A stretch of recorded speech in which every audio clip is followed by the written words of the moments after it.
فأنا ناصح لإخواني بالصدع بالحق تبيض وجوههم. السكوت في مسألة الحزبية يضرها، فاصدع بما تؤمر وأعرض عن المشركين.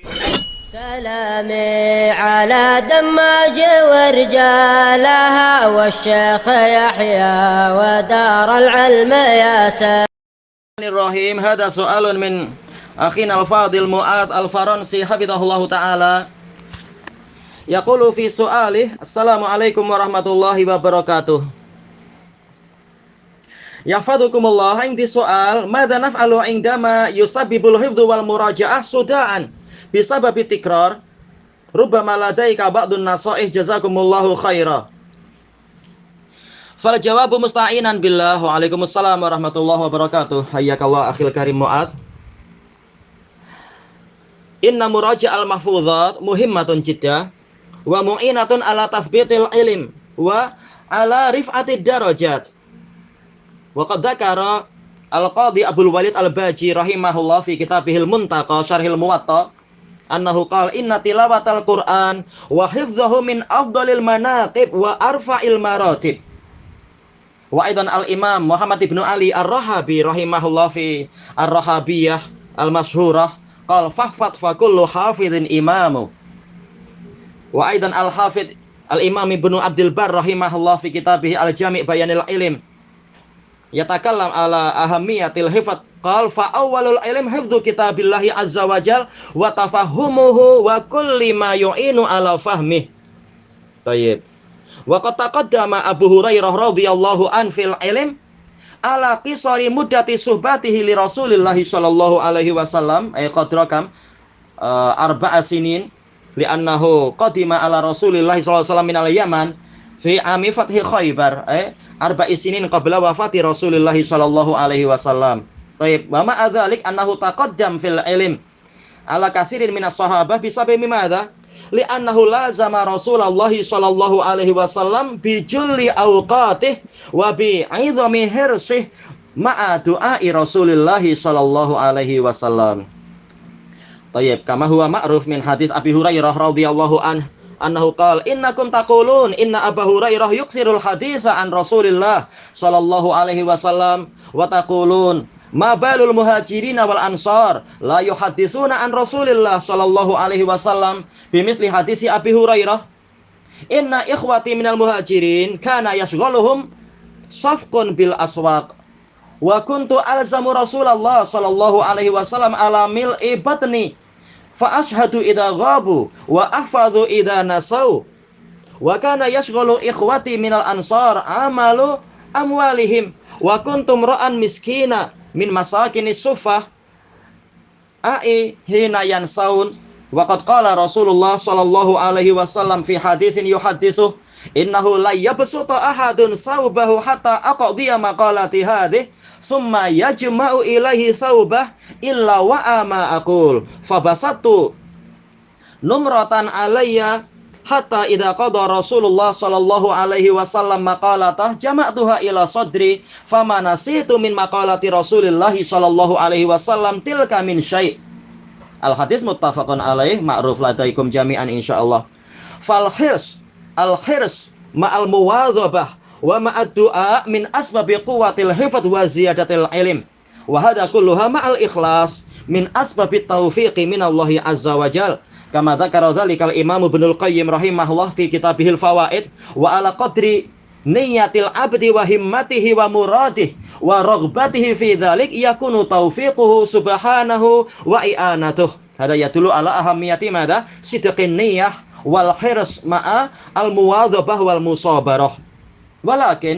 ولكن الإنسان قد يتعب ورأسه قد يصدع بعد بذل الجهود في الحفظ فينبغي له أن يستريح بقدر الكفاية مع مراعاة تنظيم الأوقات وترويح النفوس بقراءة سير السلف وسير علماء المسلمين فإن ذلك مما يشد الهمم إن شاء الله تعالى ومما يريح القلب ويريح النفس إن شاء الله. والله أعلم بالصواب والحمد لله رب العالمين. ومن باب تتمة الفائدة للإخوة في إندونيسيا وماليزيا سأترجم مقالati hadza fa'aqulu musta'inan billah. Ada pertanyaan dari saudara kita Mu'ad Al-Faransi hafizahullahu taala. setelah salam dan mendoakan kebaikan, beliau mengatakan, saya memiliki pertanyaan. Apa yang semestinya kami lakukan tatkala hafalan dan murojaah, mengulang kaji ilmu yang telah dilewati ini menyebabkan sakit kepala, disebabkan karena kami melakukan pengulangan-pengulangan. Boleh jadi Anda memiliki nasihat, jazakumullah khairan. Maka jawaban dengan memohon pertolongan pada Allah. Waalaikumsalam warahmatullahi wabarakatuh. Hayyakallah akhil karim Mu'ad. Memang yang namanya mengulang kaji, mengulang-ulang hafalan ini penting sekali dan membantu kita untuk menguatkan ilmu dan meninggikan derajat.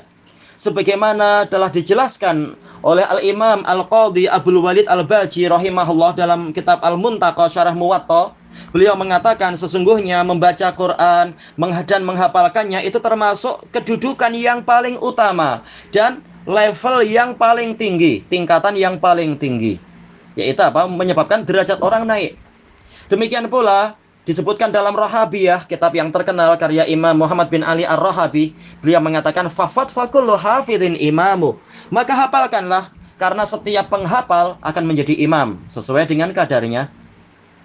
Tayyib Al-Hafidh Ibnu Abdul Bar rahimahullah dalam kitab Al-Jami' Jami' Bayanil Ilm wa Fadlih, beliau juga menyebutkan tentang pentingnya masalah ini. Beliau mengatakan ilmu yang paling pertama adalah menghafal kitabullahi azza wa jal dan berusaha memahaminya dan memahami semua yang membantu untuk memahami kitabullah.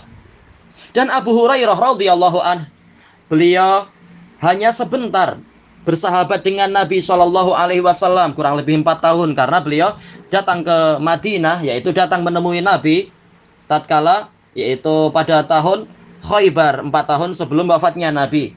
Tetapi beliau termasuk jadi orang terdepan di dalam masalah ilmu di kalangan para sahabat disebabkan karena beliau tekun untuk selalu menyertai Nabi di hampir semua waktu beliau, dan juga karena besarnya tekad dan semangat beliau disertai dengan doa dari Rasulullah Shallallahu Alaihi Wasallam.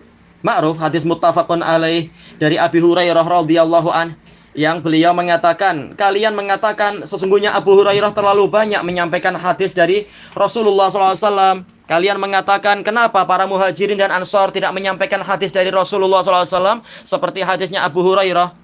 Sesungguhnya saudara-saudara saya dari kalangan muhajirin, mereka tersibukkan dengan perniagaan di pasar-pasar. Sementara saya terus-menerus menyertai Rasulullah SAW sepenuh perut saya. Yaitu walaupun saya lapar, saya terus belajar. Dan saya hadir tatkala mereka tidak hadir. Saya hafal apabila mereka lupa. Sementara saudara-saudara saya dari Ansor, mereka tersibukkan dengan mengurusi harta benda mereka. Tentunya ini halal, tak masalah. Demi apa? Nafkah keluarga. Sementara saya ini lelaki miskin dari orang-orang miskin Ahlus Suffah. Saya menghafal tatkala mereka lupa. Sementara Rasulullah SAW telah bersabda di suatu hadis yang beliau sampaikan, innahu la yabsuta ahadun saubahu hatta aqdiya maqalati hadhihi. Sesungguhnya tidaklah seseorang itu menghamparkan pakaiannya sehingga saya menyelesaikan ucapan saya ini, summa yajma'a ilaihi saubah, kemudian dia menyatukan, mengumpulkan pakaiannya kepada dirinya, yaitu memeluknya sebagaimana dalam riwayat yang lain. Illa wa ama aqul, kecuali dia akan menghafal apa yang aku katakan. Maka aku pun hamparkan kain saya. Kemudian tatkala Rasulullah SAW selesai dari ucapan beliau, saya satukan pakaian tersebut ke dalam dada saya, kepada dada saya. Maka saya tidak lupa sedikit pun dari hadis Rasulullah, sabda Rasulullah SAW tersebut sedikit pun. Hadis muttafaqun alaih. Ini menunjukkan keutamaan Abu Hurairah dan keutamaan menghafal dan kesungguhan. Maka kesimpulannya adalah bahwasanya kesungguh-sungguhan yang disertai dengan ketekunan dan doa itu termasuk sebab kuatnya hafalan dan tambahnya ilmu. Dan ini semua disertai dengan keikhlasan menjadi sebab datangnya taufik dari Allah Ta'ala. Sebagaimana dijelaskan oleh Al-Imam Ibnul Qayyim rahimahullah dalam Al-Fawaid, sesuai dengan kadar niat hamba, juga cita-citanya dan keinginannya serta minatnya dalam perkara itu, demikianlah taufik dia dari Allah Subhanahu wa Ta'ala dan bantuan Allah untuk dia. Akan tetapi memang yang namanya manusia itu terkadang letih, kepalanya juga terkadang sakit setelah bekerja keras menghafal, maka semestinya dia juga beristirahat sesuai dengan kadar yang cukup untuk dirinya, disertai dengan memperhatikan pengaturan waktu dan juga yaitu menghibur jiwanya dengan membaca biografi para salaf, membaca sejarah hidup para ulama muslimun.